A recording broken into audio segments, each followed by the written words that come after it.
Hello everybody, welcome back to another review. I know I'm falling quite a bit behind, but I was terribly and still kind of a little bit sick. If you guys have recognized from my last video, I was just absolutely not feeling good. So I really haven't had much time to do anything, let alone make videos. Like I haven't played a video game in like a week. I've pretty much just been watching YouTube for a week straight and sleeping and working, and that's pretty much it. Well, I feel pretty good now. I'm still coughing all the time, but I don't really have any other symptoms of being sick, so I figured, hey, time to catch up because I am 2 shows behind now. I have watched both of those shows, and I have notes on both of them. So let's get right into it, because the shorter the reviews, the better, probably. Match 1, we have Heena versus Rena. This is something that we'll probably have to get used to, seeing these two kind of go against each other, mostly because they just have that connection of being twins. If everyone else is busy, then it's just pretty easy to throw these two together. Now, what was surprising here, though, Heena actually won the match. Heena won the match in 5 minutes and 2 seconds with a modified ghetto clutch. I believe they just put ghetto clutch, but the way she did it was significantly different than a regular ghetto clutch, so I wrote down modified. This match did get a thumbs up from me. It was very entertaining for an opening match. It was just a standard one, but that doesn't mean it's not entertaining. But the main thing to take out of this is just how much Rena and Heena have improved since their debut. They are actively putting on like decent to good matches now, and it's really nice to see them have progressed so far from where they came. All right, moving on to match 2. We have Ryo Onozaki versus Saki Kashima versus Ruka. Now, this is one of the first matches since Saki has betrayed Mayu and she is now in Odotai. So this match is really Queen's Quest versus Odotai versus TCS. Now, knowing everyone that's in this match, it's quite obvious who's going to win here. First thing I noticed was that Saki is wearing Sumire's old outfit. I don't know what I was expecting, but I don't know. I guess I just wasn't expecting her to wear Saki's or Sumire's old outfit. It really fits her. Like it really fits her, so don't get me wrong. I'm hoping it's just a placement holder because I don't really like her wearing Sumire's outfit. I want her to do her own thing. Seeing how is the whole point of like betrayal and everything was Saki wanted to be herself now. And I understand that her old outfit wasn't really Odotai-ish and that she might want to take some time to make a really good outfit. And I'm perfectly fine with that. I just hope that that is the outcome and that she isn't just going to be using Sumire's outfit the whole time. And I'm sorry if I sound weird. I thought I was good enough to do a recording, but every time I start talking, my nose stuffs up. Another thing that I noticed is that Saki has a tattoo on her lower back. I never guessed that, and I don't know why I never did. I mean, she always wore like high-waisted uniforms, and I was always wondering why, and maybe that's why. I mean, maybe she's just trying to cover up that tattoo on her lower back. I'm very curious to know what kind of tattoo it is. We'll most likely never know. Leo's back elbows are looking really good. She's obviously putting in a lot of work to make them look authentic and hard-hitting, and I respect that quite a bit. The match ended with Saki pinning Leo in 4 minutes and 5 seconds with My Emblem, her finisher, the one where she spins them around in the back and then like lands them face first on the ground. I gave this match a thumbs up as well. It's definitely worth a watch, but I mean, you can skip it if you like.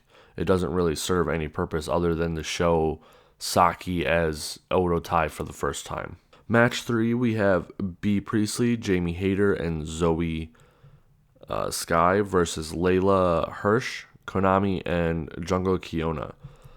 It's looking like Leila is going to be joining TCS, whereas Zoey is in Odotai. That seems pretty good. The thing that I've been noticing, though, is that it kind of feels like Zoey's really lost a lot during like promos and things like that. Like the other people aren't really kind of helping her. I'm kind of hoping that that's not true and that's just kind of what she's going for. Like, hey, lost foreigner in a new country. Hopefully Odo Tai is helping her out and making sure she knows what's going on and making sure she's a part of everything, because I feel like that was kind of Odo Tai's purpose for a long time, was to be the foreigners, kind of saving grace when they're there, to allow them to fit in without, really knowing the language and whatnot. Jungle took a lot of abuse in this match. She was in it pretty much the entire time, and she was the only one getting beat up. She did it phenomenally, though. Zoey and Leila didn't do much in the match, unfortunately.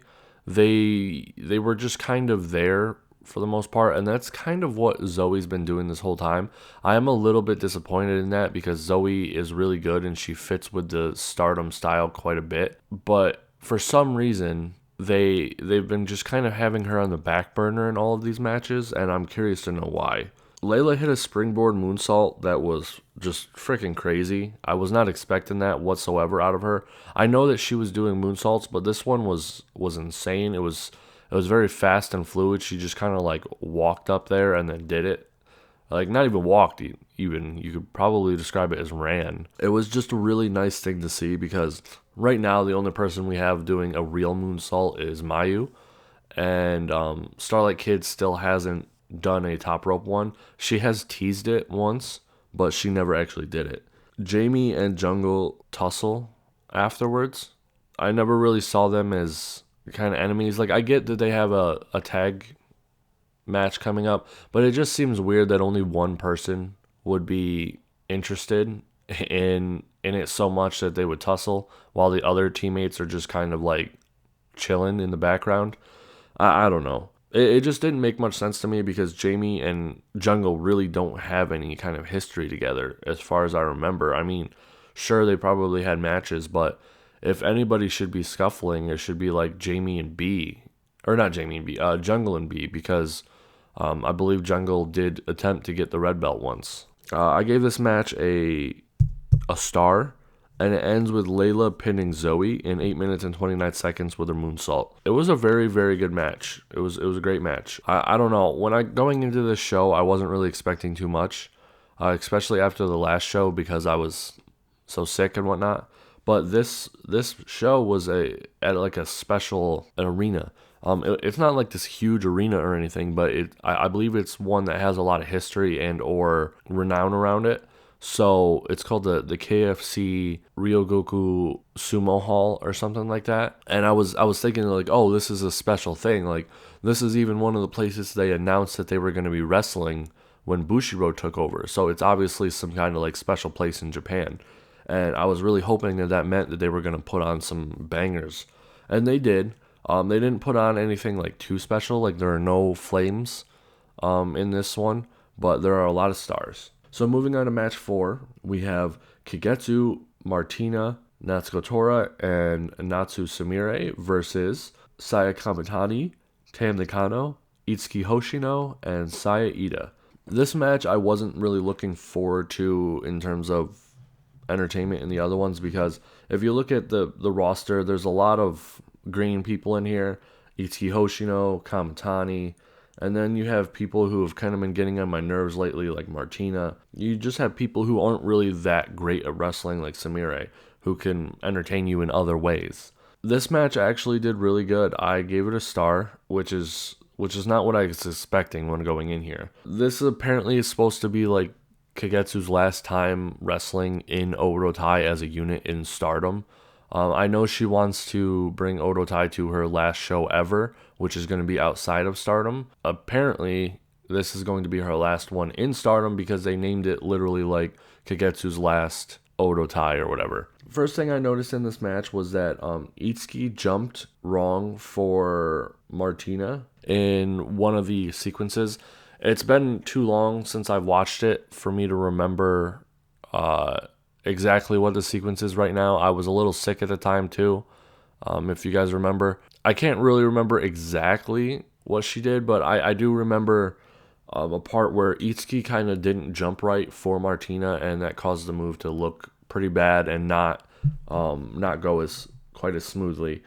One thing about this match that was pretty interesting was that it was nonstop. It had nonstop action the entire time, which you would expect from a 4-on-4. I mean, if there's 8 people in the match, there should be something going on the whole time. They did this stretchy rap bit, and it was pretty funny. Everyone did great in this match. Everyone really added to it. No one really detracted from it in any way. Saya is doing awesome.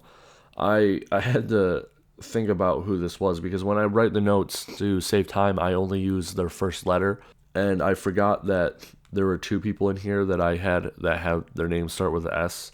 Samire and Saya because for Kamatani I use Kamatani, which is K, and I just wrote S doing awesome, and I couldn't remember if I meant Samire or Saya, but then I was like, no, it must have been Saya Ida because Saya Ida has been absolutely killing it lately with pretty much everything she's been doing. She has really stepped up her game, and I went from not really looking forward to her work in Stardom to thinking, wow, I can't wait to see what she does next. It's not like she's pulling out different moves every match, but she's doing everything with such intensity that I just absolutely love it. It's so great. So the match ended in 13 minutes and 23 seconds with Kagetsu tapping Saya Ida with a Boston Crab. Like I said earlier, I gave this match a star. It's really great. I really, really recommend everyone to watch it. It was probably the weakest of the star matches, I think, but it was definitely worth a star.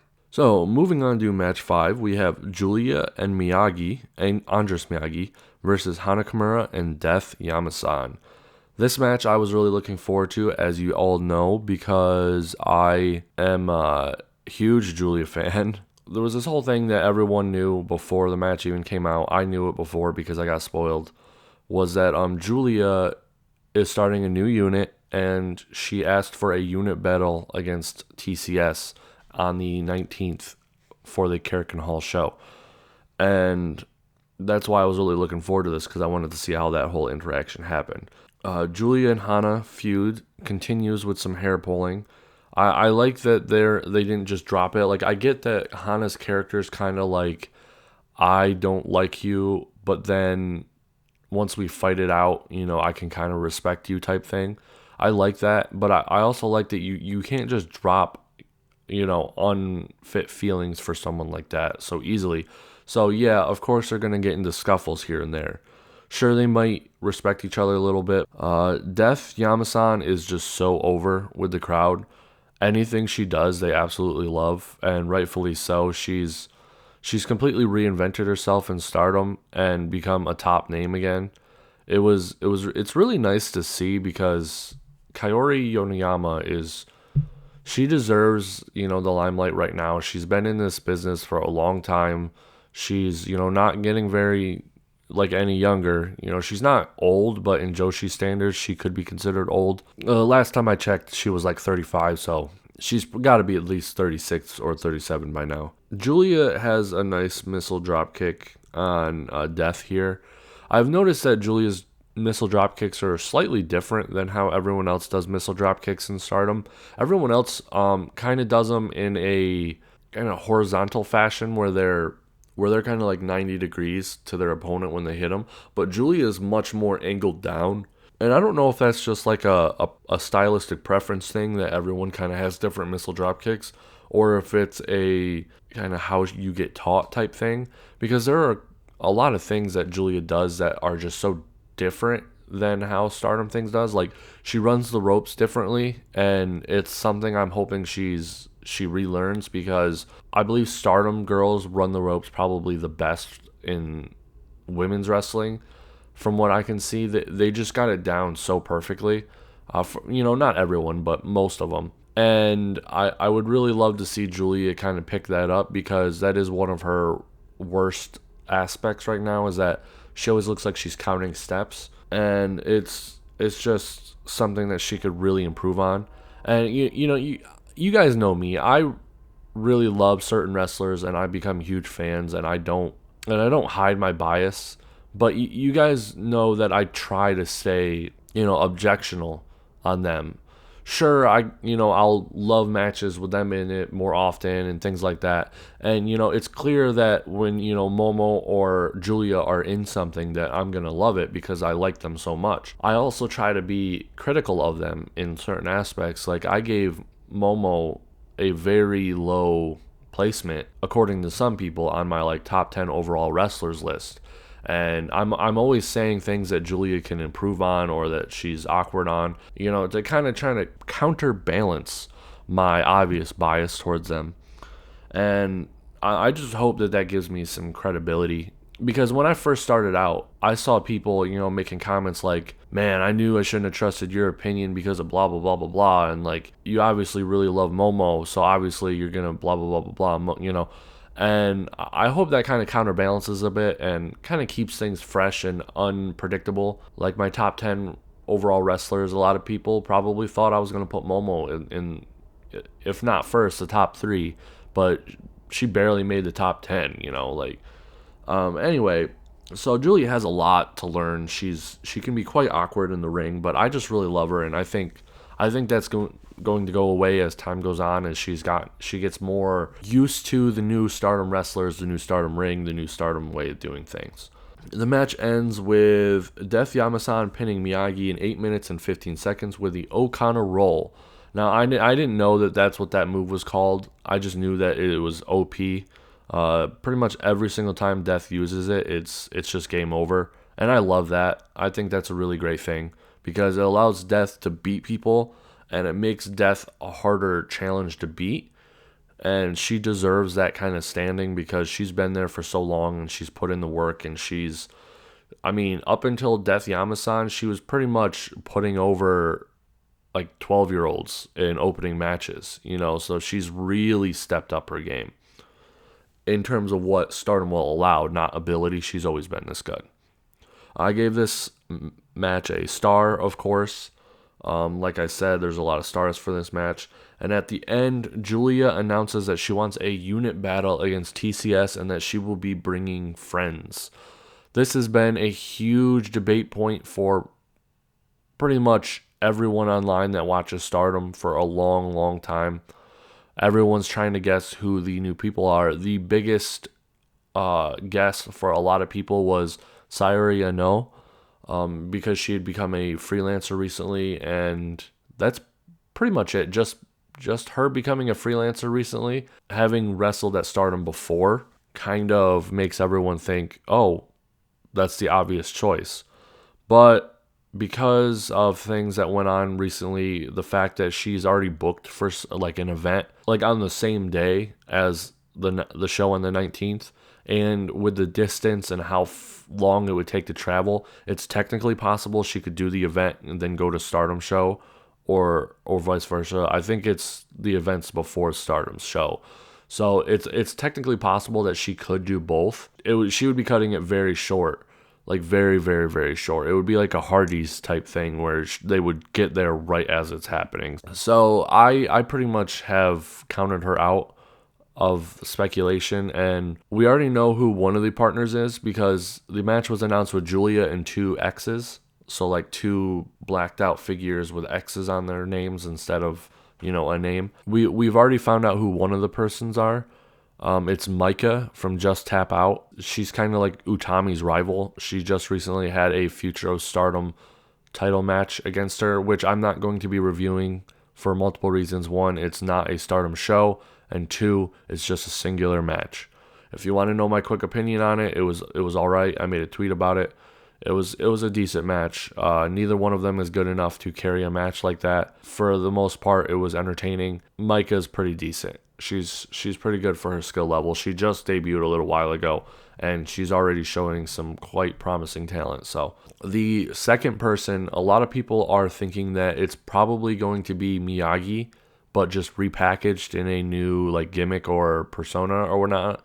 And that's the theory that I'm hoping for the most, because I'm really worried about Miyagi in Stardom right now. She just has nothing going for her. She has completely lost all matches.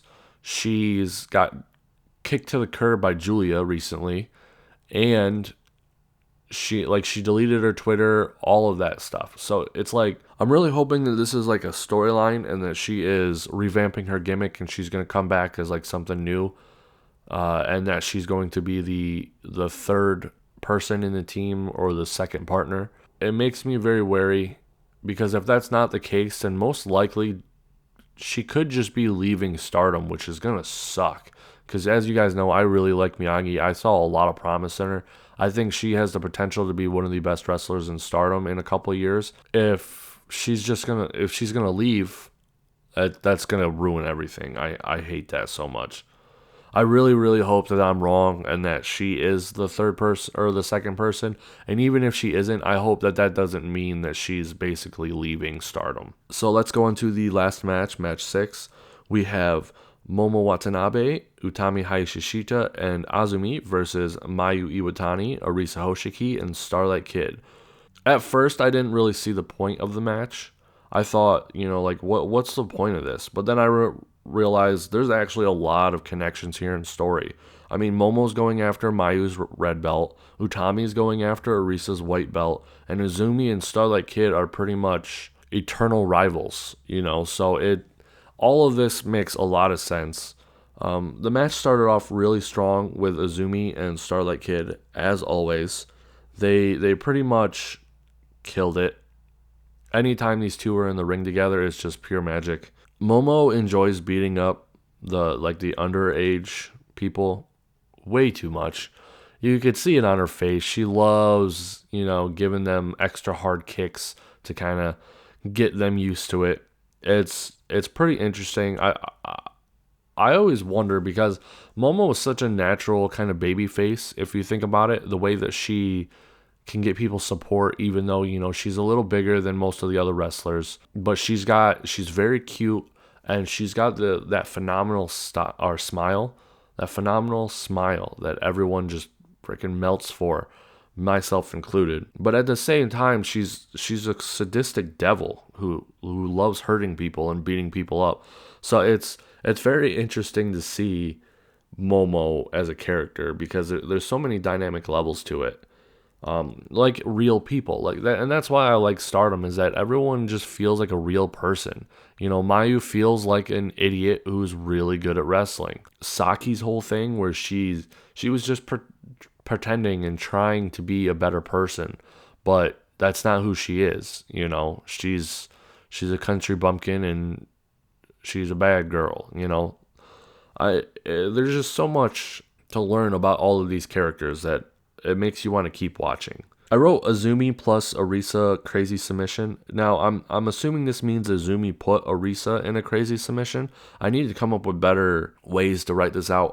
From now on, I plan on doing my notes on the computer instead of on paper. So I think that's going to help because I'm going to be able to write things a lot more fast. And so I'm going to be able to elaborate on what I'm feeling at the time. That way, if I ever do need to record a review like much later, like almost a week later from when I first watched it, I'll be able to tell exactly what I thought at the moment instead of this crap. Utami pinned Starlight Kid in 14 minutes and 9 seconds with a German suplex hold. I have a couple things to say about this. One, I was not expecting Starlight Kid to take the pin. She's just really protected in terms of how often she loses. But at the same time, it's not really like she loses or like she never loses. So while this was a surprise, it really isn't too much of a surprise, especially since Utami versus Arisa for the white belt seems to be the match that's getting pushed the most by Stardom, which is so annoying because it's clear that they've picked their people that they want to be the figureheads of Stardom. It's clear that it's Mayu, Arisa, Hana, Julia, and Utami, because they're always in the forefront of all the posters and whatnot, and it's just kind of annoying that they're putting so much stock behind Arisa versus Utami for the white belt when we have Momo versus Mayu for the red belt, which is going to be an absolute banger of a match because big match Momo and then Mayu, who almost never disappoints. Like that match has so much more potential to be amazing than Momo or than Utami versus Arisa, because while Arisa's amazing, Utami is still really rough around the edges in a lot of aspects. Like it's very clear that she's green, and there's nothing wrong with that. She only debuted a little while ago. She's much better than most rookies are, but that doesn't mean that she's amazing. It just seems like a mistake to put so much stock behind a match that's literally in every single way going to be kind of inferior to the Mayu versus Momo match. And then another thing I want to say is that Utami's Germans are freaking brutal. they're really good. She needs to work on her bridging quite a bit because she has the worst bridges in Stardom, but her German itself, like the actual act of slamming them on the ground, that's really good. So I gave this match a star, like all of the other ones. It's such a good show. They really put on a good show here. Like I said, there was nothing spectacular, and it's kind of hard to get a fire match on anything but a singles match. So there most likely is going to be one on the 19th for the Carrick Hall show. We'll see. Because I don't think I gave a fire to any of the matches in the next show either. Because I have watched the next show, the first show on the 11th, and I did do notes on it and all that, and I will record that probably tomorrow before work, just like I'm recording this one before work. I hope you enjoyed. Bye.